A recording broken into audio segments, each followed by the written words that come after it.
Cuando abundaban nuestros pecados, tú hiciste sobreabundar tu gracia. Gracias, Señor, por tu Hijo Jesús, Señor. Y en sus méritos, en su nombre, en su justicia, Señor, venimos ante ti, sabiendo que no tenemos mérito alguno, no tenemos cómo pararnos delante de ti, Señor, si no es por medio de tu Hijo Jesús, Señor. Señor, ayúdanos porque queremos aprender más de tu palabra, queremos conocerte más, queremos verte en cada hoja, Señor, de tu palabra.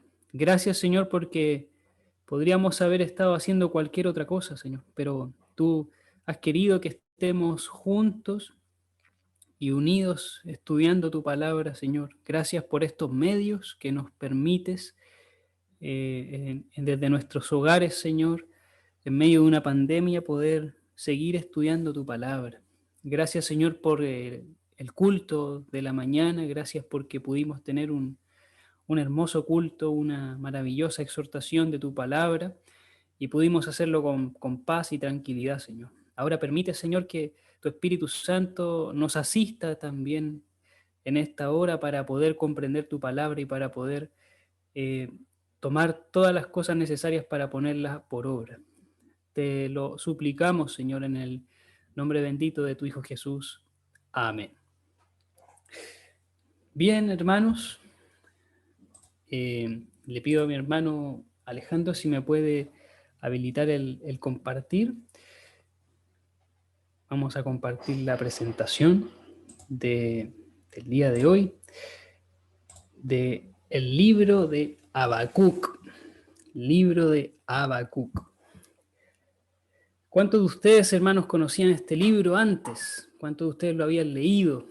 O siquiera pensábamos que a lo mejor ni siquiera estaba en la Biblia. Es un libro bastante olvidado, un libro que muchos desconocen, pero que hoy tenemos el privilegio, hermanos, de leer, de estudiar, de exprimir hasta la última gota de la vitamina de este libro. Les pido, hermanos, que vayamos a este libro. Recordemos que estamos en la serie La Biblia, libro a libro. Cada domingo vamos avanzando un libro, hermanos. Cada domingo vamos estudiando un libro más. Y ahora estamos en el libro del profeta Habacuc.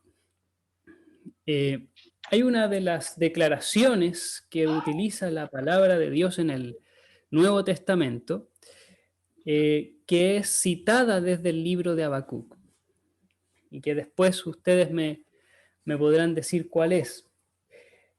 Y de hecho, uno de nuestros himnos, uno de nuestras alabanzas, les pido, hermanos, que puedan poner su micrófono, aquellos que no han puesto su micrófono, se escucha ruido. Uno de nuestras alabanzas, himnos de la iglesia, está basada en una porción de este libro. Así que aquellos hermanos que han leído el libro, que lo leyeron, podrán darse cuenta y quizás leyeron esa parte cantando precisamente.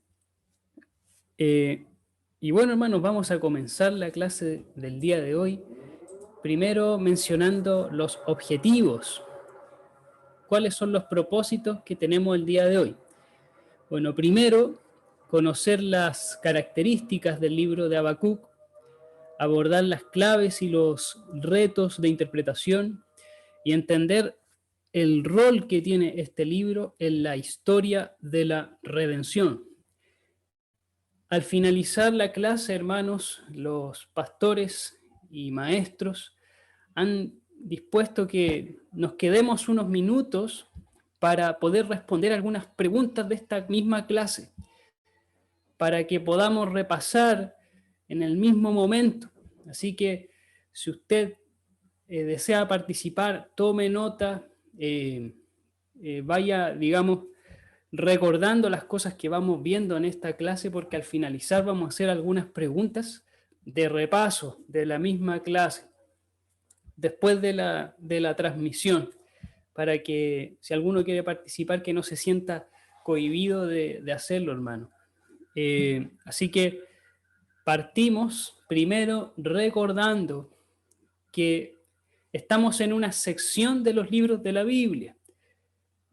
Estamos en los libros proféticos, en la gran sección de los libros proféticos, o los Nebim, del Tanaj hebreo, del Antiguo Testamento de la Biblia hebrea.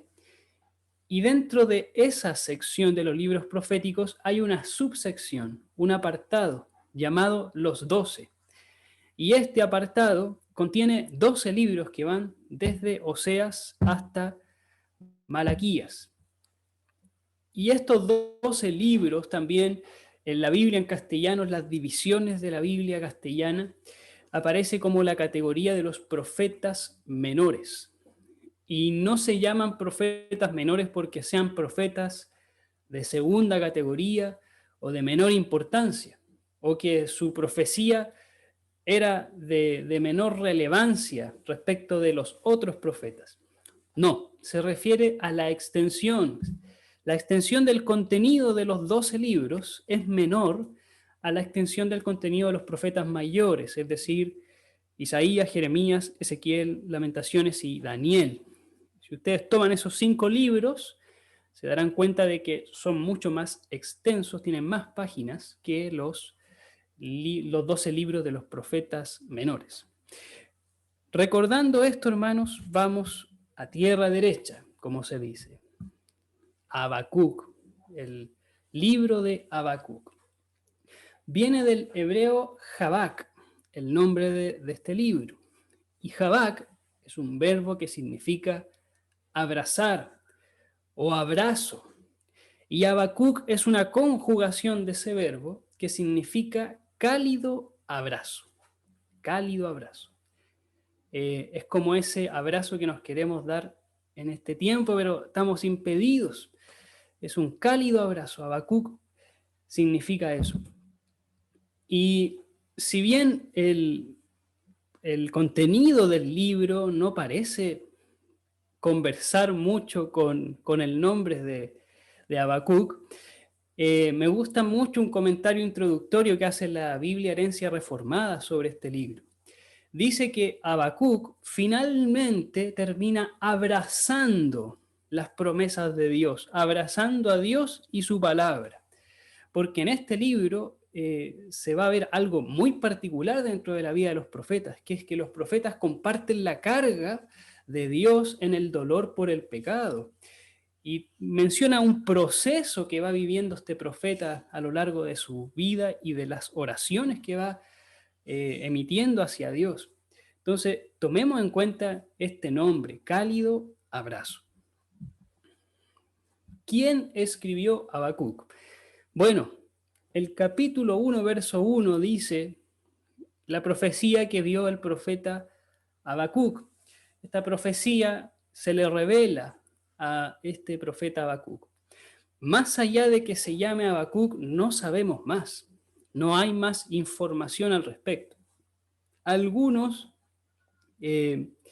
presuponen o especulan que podría tratarse de un levita, un miembro de la tribu de Leví. ¿Por qué razón? Porque en el último versículo hay una nota que dice al jefe de los cantores sobre mis instrumentos de cuerdas.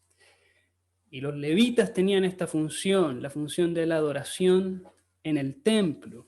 Por lo tanto, probablemente podría ser un levita, pero eso ya es una especulación. Con seguridad sabemos que fue un profeta, su nombre fue Habacuc. ¿Cuándo? ¿Cuándo fue escrito este libro? ¿Cuándo fue emitida esta profecía? Bueno, es una fecha desconocida porque el libro en sí no nos da, como por ejemplo el libro de Miqueas que dice que fue una profecía el tiempo de ciertos reyes. Aquí no se nos da esa información. Pero hay ciertas pistas a lo largo del libro que permite suponer en qué fecha pudo haber sido. Posiblemente fue en la víspera de la primera invasión babilónica. Y esa primera invasión babilónica ocurrió hacia los finales del reinado de Joacim, en el año 607 al 606 a.C. ¿Y cómo sabemos eso? Porque en el capítulo 1, el versículo 6, nos dice que el Señor levanta a los caldeos. Los caldeos. Y los caldeos precisamente se unen a los sirios, a los amonitas y a los moabitas para atacar Judá en tiempos del rey Joacim. De hecho, yo les pido que vayamos a Segunda de Reyes para que nos vayamos empapando del contexto de lo que va pasando en esta época. Segunda de Reyes, capítulo 24. Y nos quedemos ahí un momento, porque si esta profecía fue transmitida en este tiempo, necesitamos saber qué es lo que está ocurriendo ahí. Segunda de Reyes, capítulo 24, leemos los primeros 4 versículos. Dice: en su tiempo subió en campaña Nabucodonosor, rey de Babilonia. Joacim, que era el rey de Judá, vino a ser su siervo por 3 años. Pero luego volvió y se rebeló contra él. Pero Jehová envió contra Joacim tropas de caldeos, tropas de sirios, tropas de moabitas y tropas de amonitas, los cuales envió contra Judá para que la destruyesen, conforme a la palabra de Jehová que había hablado por sus siervos los profetas. Ciertamente vino esto contra Judá por mandato de Jehová, para quitarla de su presencia por los pecados de Manasés y por todo lo que él hizo, asimismo por la sangre inocente que derramó, pues llenó a Jerusalén de sangre inocente. Jehová, por tanto, no quiso perdonar. Ahí se nos menciona la llegada de los caldeos, cómo Dios estaba preparando a los caldeos. Y esto es lo que aparece mencionado en el capítulo 1, verso 6 de Habacuc. Y también, hermanos, los pecados contra los que replica Habacuc son los pecados de Manasés, son los pecados que el rey Manasés enseñó al pueblo de Judá. El pueblo siguió a este rey malvado que al final de su vida pudo arrepentirse, pero todos esos pecados no quedaron impunes. Y el pueblo de Judá tendría que ser condenado también por todos estos pecados. Por lo tanto, hermanos, fue muy probablemente en tiempos de este rey llamado Joacim. ¿Qué es lo que también estaba pasando en este tiempo? Aparte de lo que hemos estado leyendo. Ustedes pueden ver, hermanos, en su pantalla un mapa. Y ustedes pueden ver una gran mancha en este mapa de allá de Medio Oriente, una mancha grande, naranja, y ese era el vasto imperio babilónico en tiempos de Nabucodonosor II. Y a la izquierda, y les pido disculpas por mi pulso tan nervioso, intenté hacer un círculo ahí con lápiz rojo, pero ahí estaba Judá y Jerusalén. Ustedes se fijan el tamaño de Babilonia respecto a Judá. Judá era una mosca, era fácilmente destruible. Y aún así los judíos quisieron luchar contra los babilonios, pensaban que iban a vencer a pesar de todos sus pecados. Esta línea amarilla y roja que aparece desde Babilonia hasta Judá es el tránsito que tomó Nabucodonosor para invadir Judá. Y si ustedes se fijan, tenía que pasar por el norte de Judá. ¿Y qué había al norte de Judá? El reino del norte, Samaria, que era una localidad que había sido ya invadida por los asirios. Babilonia tenía que extender su imperio mediante ese lugar. Y si ustedes se fijan, la ruta sigue hacia Egipto. ¿Por qué razón? Porque si Nabucodonosor invadía Judá, tenía paso libre hacia Egipto y ya podría decirse que este imperio se extendería vastamente. Aún así, hermanos, como dato, Babilonia no llegó a ser ni la sombra del imperio romano, que conquistó mucho más allá. Pero si ustedes se fijan, este mapa llega hasta Egipto, por ahí por su izquierda. ¿Y por qué razón quiero que tomemos en cuenta esto? Porque en los tiempos de Joacim, las relaciones con Egipto no eran muy buenas, Y Joacim también tuvo un trato muy especial contra los profetas de Dios. De hecho, hubo un profeta al cual Joacim, este rey de tiempo de Habacuc, persiguió hasta Egipto. De hecho, quiero que me acompañen, hermanos, a Jeremías, profeta Jeremías, capítulo 26. Jeremías 26, versículos 20 al 23. Dice: hubo también un hombre que profetizaba en nombre de Jehová, Urías, hijo de Semaías, de Kiriat Jearim, el cual profetizó contra esta ciudad y contra esta tierra, conforme a todas las palabras de Jeremías. Y oyeron sus palabras el rey Joacim, y todos sus grandes y todos sus príncipes, y el rey procuró matarle. Entendiendo lo cual Urías tuvo temor y huyó a Egipto. Y el rey Joacim envió hombres a Egipto, a Elnatán, hijo de Acbor, y otros hombres con él a Egipto, los cuales sacaron a Urías de Egipto y lo trajeron al rey Joacim, el cual lo mató a espada y echó su cuerpo en los sepulcros del vulgo. Quiero que pensemos un momento en esto, hermanos. Si esta era la actitud que tenía el rey de Judá contra los profetas de Dios, Habacuc tenía que estar temeroso. Habacuc estaba profetizando lo mismo que Jeremías. Estaba profetizando destrucción contra Judá. Solamente que está diciendo: hey, los caldeos vienen por el este. Él podría haber estado bastante temeroso. Judá, hermanos, tiene que atender dos amenazas. Por una parte, el imperio babilónico, esta gran mancha naranja que ustedes veían en el mapa. Y por otra parte, esa alianza de pueblos que son más pequeños, los moabitas, caldeos, los sirios, los amonitas, que van a atacar desde el este. O sea, Judá está rodeada. Al otro lado tiene el mar. Está rodeada. Y Babilonia, como ya les comentaba, necesitaba conquistar ese paso para dominar Egipto y para extender todo su vasto imperio. Estas son las cosas que estaban pasando en tiempos del profeta Habacuc.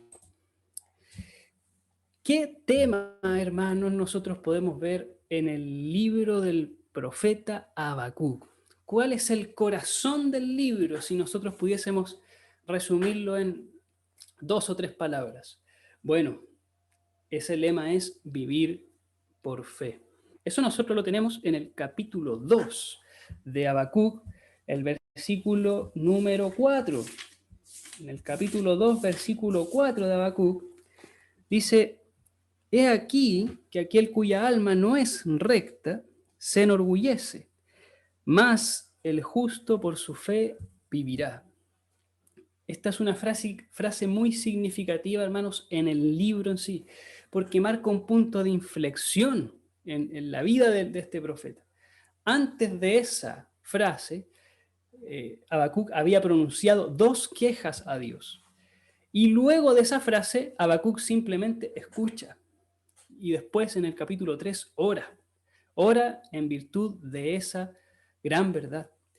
Él tiene que tener mucha fe, porque como ustedes pueden ver ahí, en la imagen, ¿qué es eso, hermanos? Esa es una higuera, pero no es una higuera cualquiera, es una higuera seca.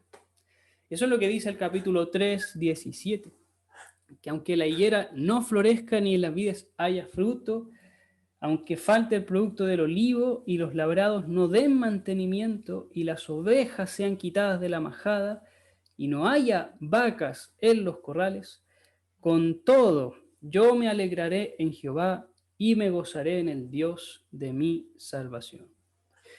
Habacuc vivió este proceso de entender finalmente, por medio de la fe, algo que no podía ver con los ojos. Con sus ojos solamente vería destrucción, una inminente invasión babilónica y caldea.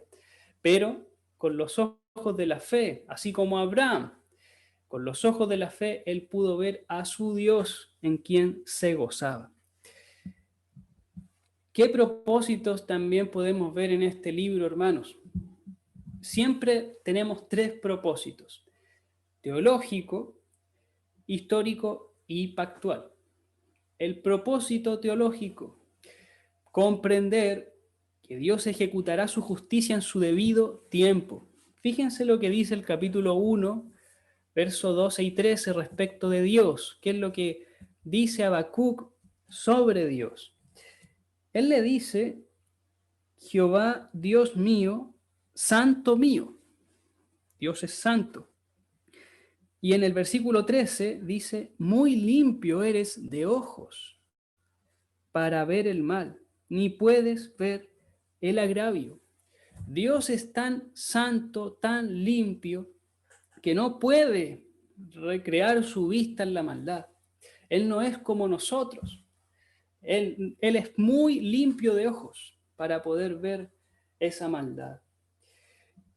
Y vemos también en el capítulo 2, el verso 3, que se nos dice que la visión, esa profecía que iba a recibir Habacuc, vendrá, tardará, pero vendrá. Es decir, se demorará, pero vendrá esa visión. Y eso nos muestra, hermanos, que Dios va a ejecutar ese juicio a su debido tiempo. Habacuc quería que ese juicio se viera en la inmediatez, él quería ver la destrucción del impío. Él ya no soportaba ya ver este clima de violencia, de homicidios en Judá. Pero el Señor le replica que a su debido tiempo será, Él hará justicia, pero lo será a su tiempo. También el propósito histórico, hermanos, entender que los reinos invasores son instrumentos de Dios para juzgar al pueblo de Judá. Si ustedes ven, hermanos, en el capítulo... Perdón, se me perdió. Pero en el capítulo 3, cuando habla del juicio de Dios, habla de que Dios vendrá. Dios vendrá, dice, por ejemplo, el capítulo 3, verso 3. Aquí lo tenía anotadito. Dios vendrá de Temán, el santo desde el monte de Parán. ¿Quién vendría de Temán? Bueno, vendrían esta alianza de ejércitos, que vendría por Edom. Pero dice, Dios vendrá desde ahí. O sea, Dios nos va a juzgar por medio de ellos. Dios nos va a juzgar por medio de estos reinos invasores. Ellos tenían que entender esto, que esos pueblos extranjeros iban a ser el báculo de la ira de Dios. Así lo expresa Isaías en el capítulo 10, cuando habla de Asiria. Y también hay un propósito pactual, anunciar que Dios prevalecerá a su pueblo y a su ungido. Dios va a guardar finalmente el remanente para traernos a su ungido. Fíjense lo que dice el capítulo 3, el verso 13.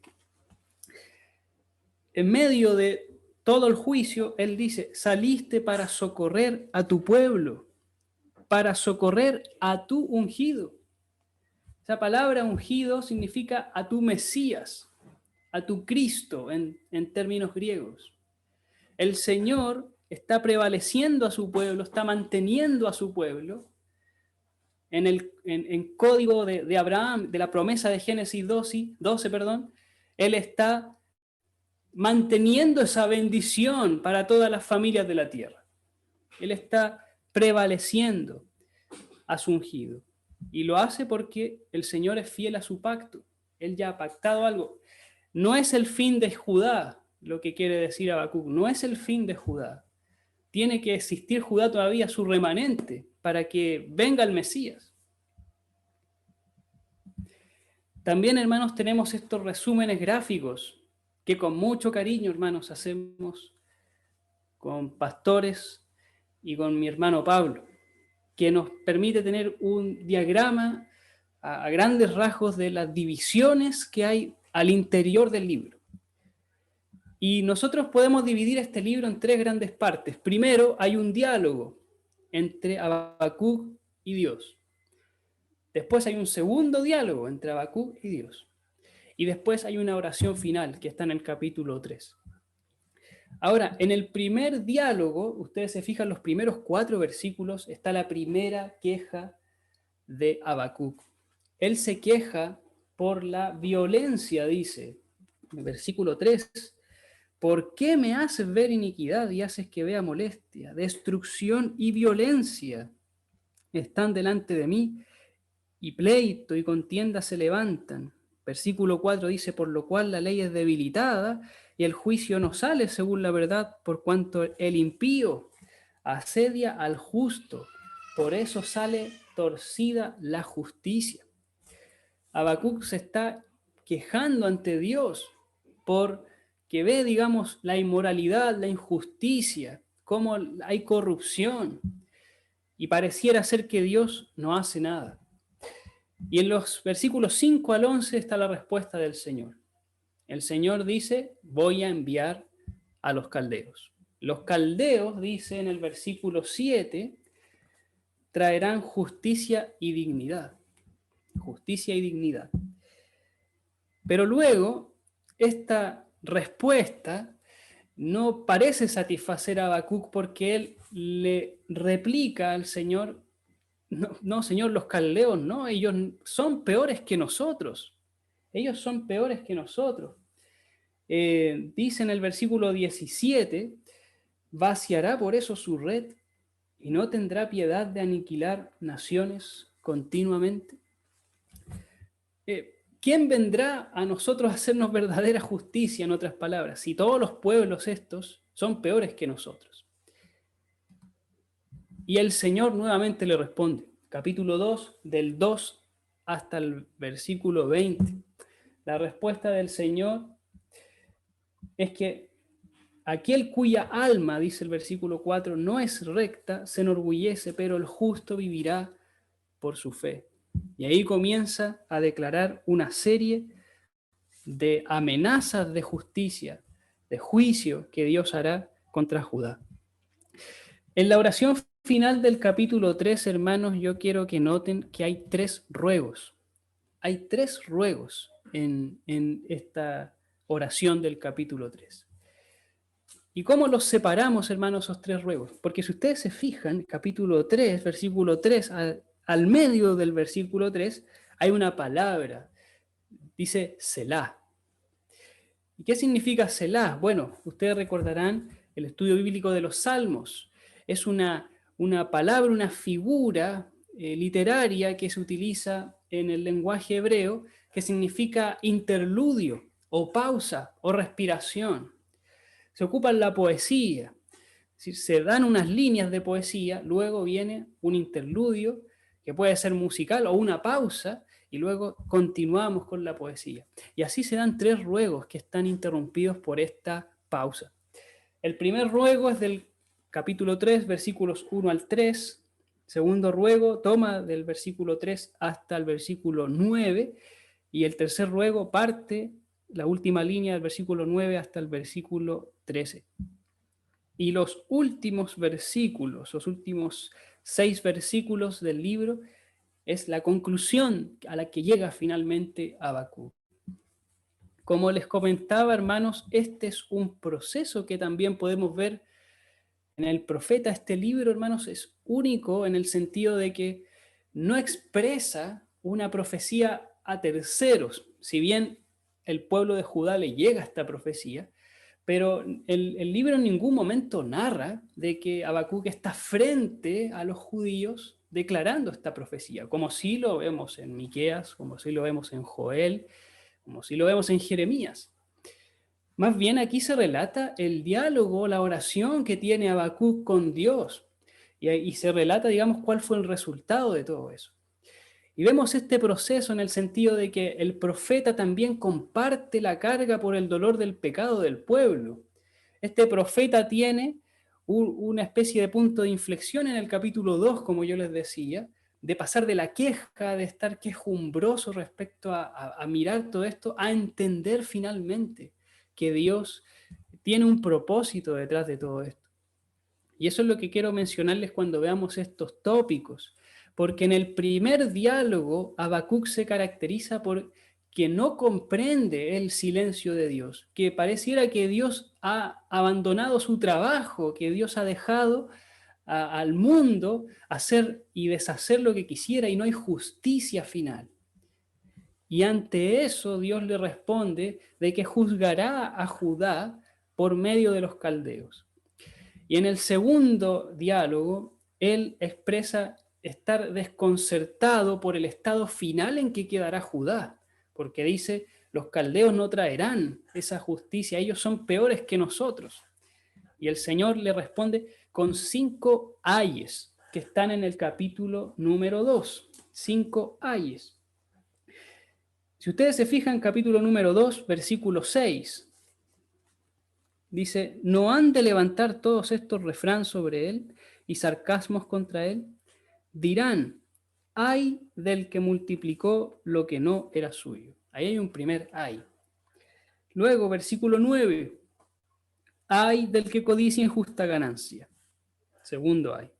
Versículo 12, ay del que edifica la ciudad con sangre. Tercer ay. Cuarto ay, versículo 15, ay del que da a beber a su prójimo. Y el último ay, versículo 19, ay del que dice al palo, despiértate, y a la piedra muda, levántate. El Señor pronuncia estos 5 ayes. ¿Y qué es un ay? Es una figura nuevamente literaria que expresa, digamos, amenaza de juicio, una inminencia de juicio, en virtud de una conducta que están teniendo este pueblo que estaba sucumbiendo ante el pecado. Y en la oración final, como les comentaba, hermanos, Habacuc pasa de estar desconcertado a estar confiado. Él ahora puede entender que hay propósitos divinos detrás de todo lo que está pasando. Y también el Señor le dice el juicio definitivo contra Judá. Dios ya había tenido mucha paciencia con este pueblo y ya era hora que sus pecados sean condenados. ¿Dónde ocurre esto, hermanos? Bueno, en el reino del sur, en Judá. ¿Y cuándo ocurre esto? Ya habíamos dicho, muy probablemente en el reinado de Joacim, en la víspera de la invasión babilónica. Claves de interpretación, hermano. Hay palabras que se repiten en el libro. La palabra justo, violencia, justicia, los ayes, la palabra orgulloso. Hay frases que también son importantes destacar. La ley es debilitada, destrucción y violencia. El impío asedia al justo. ¿Qué capítulos son importantes resaltar? Hermanos, el libro es tan breve que no pienso destacar algo en particular. Yo creo que hay que leerlo completo, y aparte que si nos quedamos con el Habacuc del capítulo 1, va a ser difícil entender al Habacuc del capítulo 3. Vemos una transición importante en este profeta. Hay que leer completo el libro. ¿Qué personas vemos? Habacuc, los caldeos, en el capítulo 1, verso 10, habla de reyes, habla de príncipes. ¿Y qué lugares? Bueno, se presume, digamos, que todo esto ocurre en Judá, en Jerusalén. También para entender este libro vemos los 5 ayes que ya habíamos hablado. En el capítulo 2, versículo 6, en adelante se habla de ayes. Hay contra aquellos que multiplican y acumulan lo ajeno. El pueblo de Israel se había caracterizado, pero Judá se había caracterizado por robar, por quitar a otros, despojar. Eso dice los versículos 6 al 8. Pero no solamente eso, sino también los que codiciaron eso. Recordemos, hermanos, las prédicas de los 10 mandamientos. No solamente está el robo, sino también la codicia. Ambas cosas son pecado. El segundo ay es sobre codiciar ganancias injustas. Y esas ganancias injustas vienen de seguir malos consejos, dicen los versículos 9 al 11. También vemos el tercer ay, fundar la ciudad sobre homicidios, sobre violencia. Muchas de esas muertes era precisamente por quedarse con lo ajeno.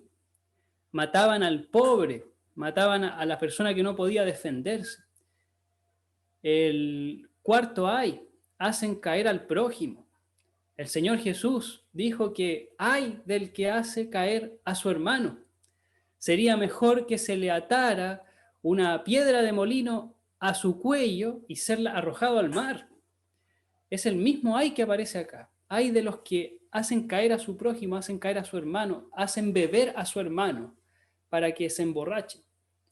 Y el quinto ay de los que idolatran. Versículos 18 y 19 habla acerca de los que le dicen a la piedra, levántate, y al palo, a la madera, despiértate. Pero todo esto cierra, hermanos, con el último versículo del capítulo 2, el versículo 20, y que es maravilloso. Jehová está en su santo templo. Jehová no se ha movido de ahí. Y dice, calle toda la tierra delante de él. O sea, toda la tierra escuche el veredicto de Dios. Imaginemos el silencio de los hombres, hermano.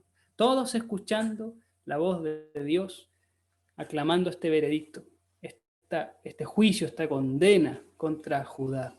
El Señor dice, guarde silencio toda la tierra, yo estoy en mi santo templo, esto es lo que yo he decretado.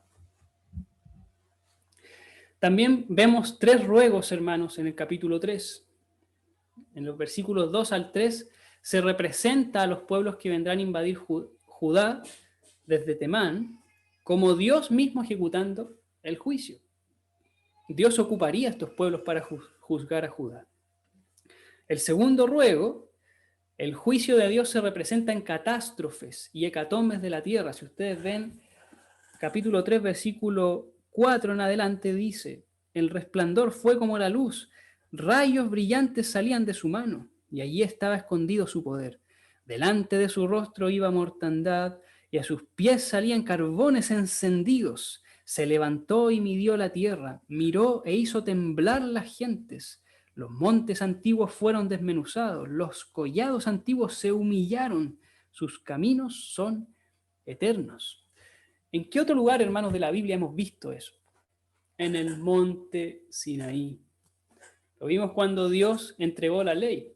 Lo vimos en estas 3 escenarios de destrucción que experimentó Elías también. En el monte Sinaí, hermanos, vemos cómo Dios está comunicándose. Y el juicio de Dios se representa de esa manera precisamente, en estas catástrofes, en estas hecatombes de la tierra. En el tercer ruego de Habacuc vemos también que el juicio de Dios es irresistible para la tierra. Si nosotros leemos del versículo 9 en adelante, de la colita del versículo 9 que queda después del Selah, dice, hendiste la tierra con ríos, te vieron y tuvieron temor los montes, pasó la inundación de las aguas, el abismo dio su voz, a lo alto alzó sus manos, el sol y la luna se pararon en su lugar, a la luz de tus saetas anduvieron y al resplandor de tu fulgente lanza. Con ira hollaste la tierra, con furor trillaste a las naciones. El Señor representa, digamos, su juicio con una tierra que está aplanándose, como una tierra que está haciendo una alfombra roja para recibir al Rey, a nuestro Dios. También vemos, hermanos, como clave de interpretación, la diferencia entre el impío y el justo, que aparece en el capítulo 2, el verso 4 y 5. Si ustedes leen esos versículos, se nos representa una contraposición entre los impíos y los justos. Hay muchas características de los impíos, pero solamente hay una que se nos habla del justo. El impío se nos dice que su alma no es recta, es decir, que es injusto por naturaleza. No hay justicia en él. También que es orgulloso, es soberbio, es traidor. No tiene dominio propio. ¿Eso cómo se ve? En que es dado al vino. Dice, no tiene dominio de su consumo de vino. Pero no solamente que es borracho, sino que los impíos, aquellos que no conocen a Dios, no tienen dominio de su vida. Ellos simplemente tienen que pecar. En su cuerpo, en su vida, reina el pecado. Y también están muertos, dice, ensancha su garganta como el Seol, como la misma muerte. Como dice el salmista también, su boca es finalmente un pozo de muerto. A diferencia del justo. El justo, ¿qué es lo que nos dice? Vive por la fe. El justo vivirá por fe. El justo vive, no está muerto. no es como el impío que está inerte ante Dios. Él sí vive, y vive por la fe. Y recordemos, hermanos, que este es el pasaje que toma el apóstol Pablo en su carta a los romanos, en su carta a los gálatas. Utiliza también este pasaje el escritor de Hebreos en el capítulo 10 para introducir el capítulo 11 de la fe. Entonces, hermanos, tomemos en cuenta esto. En este libro se menciona uno de los pasajes que sirven de sustento y de base para una de las doctrinas más maravillosas de la Escritura, que es la justificación por medio de la fe. ¿Qué retos de interpretación, hermanos, tenemos? Bueno, el primero, sin duda, ¿qué pasa con Dios frente a la injusticia? Eso es lo que reclama Habacuc. Dios, ¿por qué no te manifiestas? ¿Por qué razón permites que haya tanta maldad?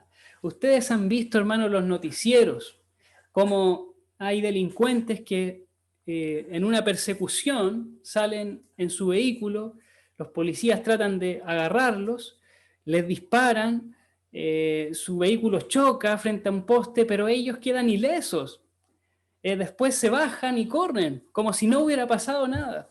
Y uno dice, ¿cómo, Señor? Son de goma. ¿Qué pasa? ¿Por qué no hay justicia? ¿Por qué razón esos mismos después se les ve en otra parte participando en otros delitos? ¿Qué pasa, Señor? ¿No hay justicia acaso?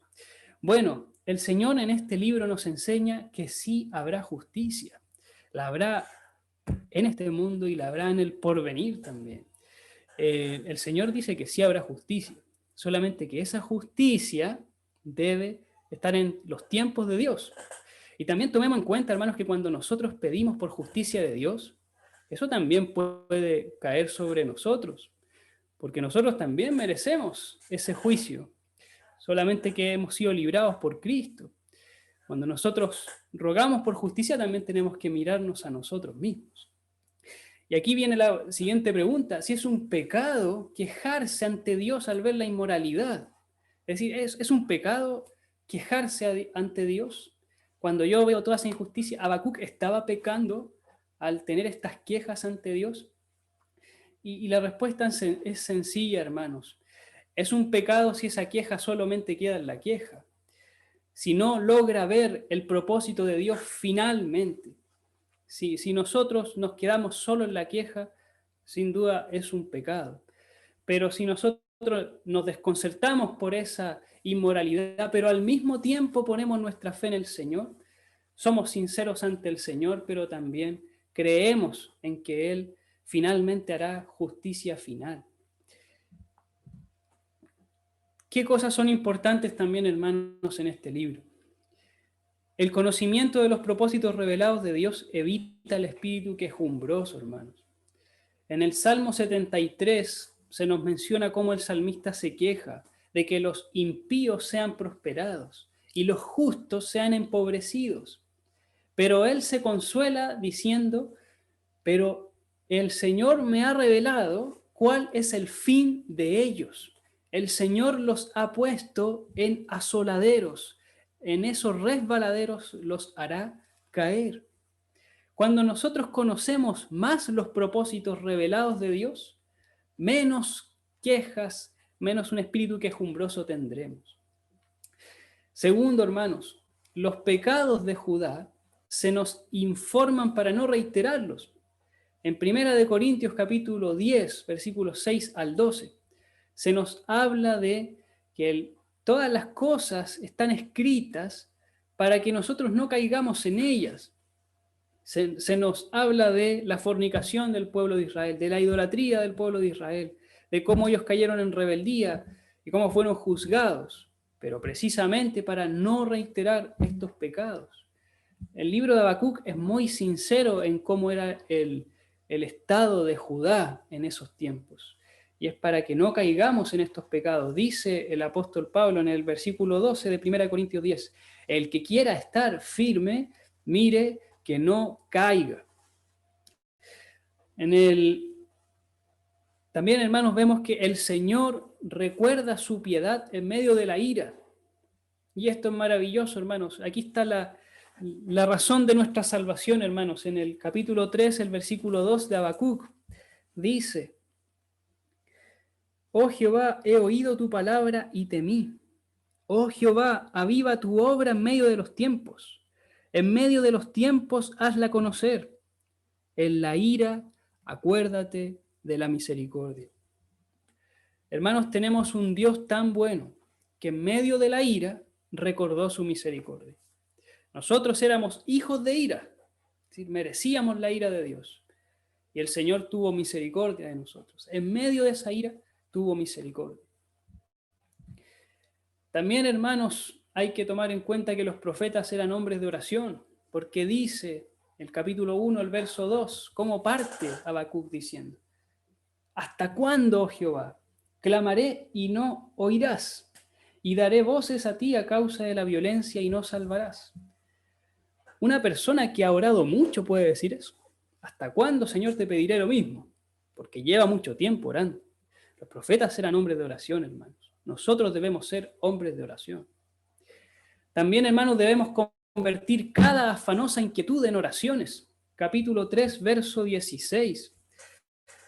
Esto es lo que dice Habacuc: oí y se conmovieron mis entrañas, a la voz temblaron mis labios, pudrición entró en mis huesos, y dentro de mí me estremecí. Si bien estaré quieto en el día de la angustia, cuando suba al pueblo el que lo invadirá con sus tropas. Habacuc dice: sí, estoy tembloroso dentro de mí, pero dice: estoy quieto. Estaré quieto, dice, en el día de la angustia. Recordemos las palabras del apóstol Pablo a los filipenses, que también nos estuvo enseñando nuestro pastor Esteban. Por nada estéis afanosos, antes bien, suplicar al Señor con todo ruego y acción de gracias. Y el Dios de paz, dice, guardará nuestros corazones y nuestras mentes en Cristo Jesús. También, hermanos, debemos confiar en Dios, aunque todo se vea mal. Como dice el versículo 17, aunque la higuera no florezca, aunque haya miseria, aunque lo que venga sea lo peor, hermanos. Aunque quizás la casa en la que estás ahora ya no la tengas después. Aún así, nosotros debemos confiar en Dios. Y finalmente, hermanos, tenemos que ver a Jesucristo en el libro de Habacuc. Con los hermanos que estamos estudiando en el seminario hemos tenido unas clases en las cuales el profesor nos ha dicho que toda la Biblia trata de dos cosas: de la humillación de Cristo y la exaltación de Cristo. Y el Señor dijo eso en Lucas capítulo 24, cuando iba con los caminantes a Emaús, que Él les decía en todas las escrituras, comenzando desde Moisés y siguiendo por los profetas. Les decía en todas las escrituras lo que de Él decían, que era necesario que el Cristo padeciese y fuera resucitado, exaltado, glorificado. Bueno, Habacuc también enseña a Cristo. Está ahí como el ungido, cuya simiente es protegida por Dios en medio del juicio a Judá. En el capítulo 3, verso 13, nosotros habíamos leído que el Señor salvará a su pueblo y salvará a su ungido. Y eso lo vemos también, hermanos, en la matanza de los niños menores a 2 años, cuando Jesús fue perseguido, siendo que era un recién nacido. Aún así el Señor guardó a Jesucristo, el Señor guardó a su ungido. También vemos a Jesús como el siervo que tiene una vida de continua oración. Habacuc era un profeta de continua oración, y el Señor se retiraba cada ciertos momentos durante el día a hablar con el Señor en oración. También vemos al Señor como en quien poniendo nuestra fe seremos justificados. Romanos capítulo 1, versículo 17, si lo podemos leer, hermanos, juntos.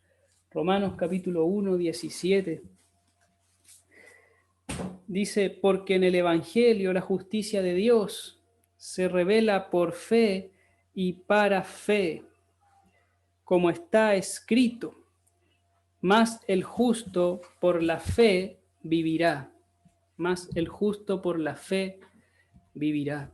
Esa es precisamente la porción que toma Romanos para hablar de Habacuc. Toma esta cita. Y finalmente, el cumplimiento de todos los propósitos de Dios, aunque pareciese que su obra fracase. Jesús es el cumplimiento de todos los propósitos del Señor, aunque pareciera que ese plan hubiese fracasado, aunque la higuera no florezca, aunque se piense que fue el final de los judíos en ese momento. El Señor iba a prevalecer a su simiente, la cual es Cristo. Hermanos amados, hemos finalizado el estudio bíblico del día de hoy. Como ustedes pueden darse cuenta, he quedado casi sin voz hablando de Habacuc. Es maravilloso, hermanos, cada uno de los libros de la palabra del Señor. Uno puede sacar miles de tesoros, hermanos. Así que les pido que podamos orar para finalizar este tiempo de la exposición del estudio bíblico. Amado Señor, gracias te damos porque nos permite, Señor, poner nuevamente nuestros ojos en tu palabra, Señor. Gracias, Señor, porque nos permites estar, Señor, en una iglesia en la cual podamos ser nutridos, alimentados con tu palabra, Señor, que vayamos nuevamente a las Escrituras. Gracias, Señor, por esta bendición de poder mirar a tu Hijo Jesús en este libro, Señor. Poder ver, Señor, en este profeta, Señor, todo este ruego, este clamor que se dio, Señor, ese punto de inflexión, Señor, que le llevó a estar quieto finalmente, a confiar en ti. Señor, sabemos de que tú harás justicia final y queremos estar entre los tuyos, Señor. Queremos ser contados como justos. Señor, en esta hora quiero que pongamos nuestra fe únicamente en tu Hijo Jesús, Señor. Ayúdanos, Señor, ayúdanos como iglesia que así sea. Te lo suplicamos, Señor, en el nombre de Cristo Jesús. Amén.